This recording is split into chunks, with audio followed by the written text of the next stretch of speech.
Good morning, नमस्कार साथियों।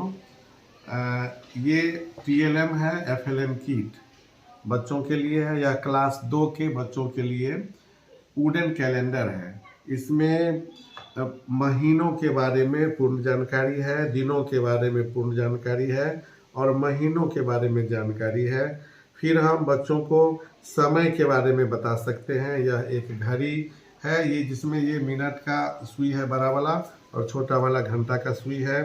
फिर इधर हम ऋतु के बारे में समझा सकते हैं कि हमारे देश में कितने ऋतु हैं, और ये फिर मौसम के बारे में हम बता सकते हैं। तो मौसम और ऋतु में अंतर भी है, तो हम विस्तार से अब इस पर हम बात कर रहे हैं। सबसे पहले हम बच्चों को यह बताएंगे कि महीना जो होता है हमारा, वो होता है 30 या 31 दिन का महीना होता है, और फरवरी 28 और 29 दिन का महीना होता है। ये बच्चों में हम कंसेप्ट डालेंगे, और महीना का नाम भी हम बच्चों को बता देंगे कि कौन कौन महीना 31 दिन का होता है और कौन कौन महीना 30 दिन का होता है, और कौन सा महीना 28 और 29 दिन का होता है। फिर हम महीनों का नाम बताएंगे, महीनों के बारे में बढ़िया से जानकारी देंगे कि 12 महीने होते हैं, और यह 12 महीना दिखाया गया है विभिन्न रंग के द्वारा, यह दिखाया गया है। और इसका संबंध बिल्कुल इस ऋतु से है। हमारे देश में 6 ऋतुएं हैं जिसको दिखाया गया है। ग्रीष्म ऋतु है, बसंत ऋतु है, शीत ऋतु है, हेमंत ऋतु है, पतझड़ ऋतु है और वर्षा ऋतु है। तो जैसे ये जनवरी और फरवरी का जो महीना होता है वह ऋतु से हम जोड़ेंगे तो क्लियर होता है। इसे बच्चों को साफ बता सकते हैं कि यह शीत ऋतु को दर्शाता है। जनवरी और फरवरी जो येलो रंग का है, यह शीत ऋतु भी येलो रंग का है। तो इससे हम बच्चों को जानकारी दे सकते हैं कि इस 2 महीने में ठंडा का महीना होता है और शीत ऋतु कहते हैं। फिर ये लाल वाला जो मार्च और अप्रैल है, यह बसंत ऋतु से इसको जोड़ा गया है। बसंत ऋतु यानी मार्च और अप्रैल का जो महीना होता है वह बसंत ऋतु के महीनों में पड़ता है।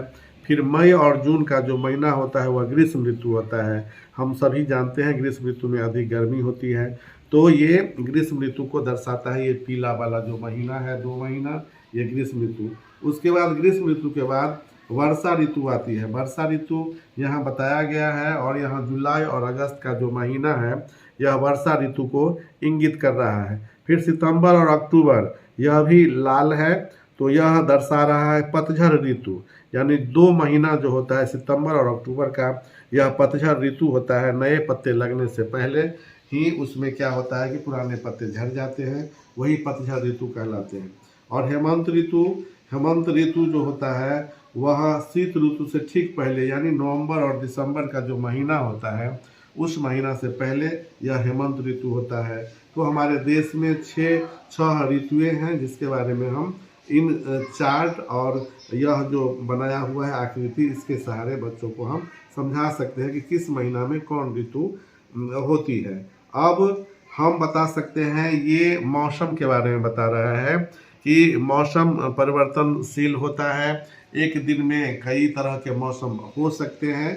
तो जैसे अभी धूप है, हो सकता है कि एकाएक यह धूप जो है वर्षा में बदल जाए, तो धूप निकल सकता है, ऐसा भी मौसम होता है। वर्षा हो सकती है, तूफान भी आ सकता है, बर्फबारी भी हो सकती है, और आसमान में बादल भी लग सकते हैं। तो ये जो हमारा ये चार्ट है इसके बारे में, मौसम के बारे में बता सकते हैं। हम एक बात और बताना चाह रहे हैं कि ऋतु और मौसम में अंतर है। ऋतु का फिक्स महीना होता है, जिस फिक्स महीना में ही वह ऋतु का प्रवेश होता है और ख़त्म होता है।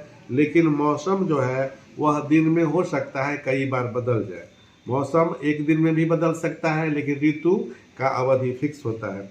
अब इधर हम सोमवार सप्ताह का नाम बच्चों को बताएंगे कि सप्ताह में कितने दिन होते हैं, तो 7 दिन होते हैं। तो ये सोमवार से लेकर के रविवार का जो दिन है, यह सप्ताह के ज्ञान कराने में हमें काफ़ी सहायक होता है। जैसे बच्चों से पूछेंगे कि आज कौन सा दिन है, तो आज मंगलवार है। अच्छा, मंगलवार से पहले कौन सा दिन था, तो सोमवार था। मंगलवार के बाद कौन सा दिन आएगा, तो बुधवार आएगा। हम बच्चों से यह भी कह सकते हैं कि हमारा विद्यालय किस दिन बंद होता है, तो रहता है तो रविवार को बंद रहता है। इस तरह से हम दिनों के बारे में पूर्ण जानकारी हम बच्चों को दे सकते हैं। अब यह जो एक घड़ी बना हुआ है, यह समय के बारे में पूर्ण जानकारी हम बच्चों को देंगे। जैसे कि यह जो बना हुआ है चार्ट, यहाँ 1 2 3 4 5 6 7 8 9 10 11 12, यह 12 घंटा यानी एक दिन का यह समय अवधि है। एक एक घंटे का दिया हुआ है, 12 घंटे का दिन होता है और 12 घंटे का रात होता है। अब यह मिनट की सुई है, बड़ा वाला, ये छोटा वाला यह घंटा की सुई है। अगर हम छोटे वाले को हम रखते हैं 12 पर, इसका मतलब क्या होता है कि यह जो है 12 बज रहा है। अभी जो है यह दिन के यह 12 बजे हैं। अगर हमें पता करना है कि 3 बजे में कौन सुई, छोटी वाली सुई कहाँ होगी और बड़ी वाली सुई कहाँ होगी, 3 बजे दिन के बारे में बच्चों को बताना है, तो हम बच्चों को बताएंगे कि ये छोटी वाली सुई जो होगी वह 3 पर होगी और यह बड़ी वाली सुई 12 पर होगी। इसका मतलब कि अभी दिन के 3 बजे हैं। अगर हमें बताना है कि 3:30 बजे हैं, 3:30 भी हम करते हैं या 3:30 भी करते हैं, तो इसका मतलब यह हुआ कि हम 3:30 को यहाँ मिनट की सुई को हम ले आएंगे कहाँ पर, तो 6 पर ले आएंगे और यह आ जाएगा 3 के बाद और 4 के दोनों के बीच में रहेगा और मिनट की जो सुई होगी वह होगी 6 पर, यानी अभी दिन के 3:30 बजे हैं।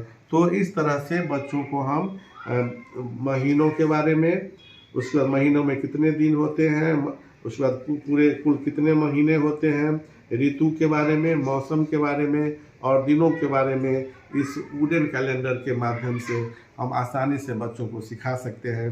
यह गतिविधि बार बार करने की प्रक्रिया है। 2 दिन 4 दिन 5 दिन अगर हम बच्चों को वर्ग में प्रदर्शित करते हैं तो उनमें एक अच्छा कंसेप्ट हो जाएगा। धन्यवाद।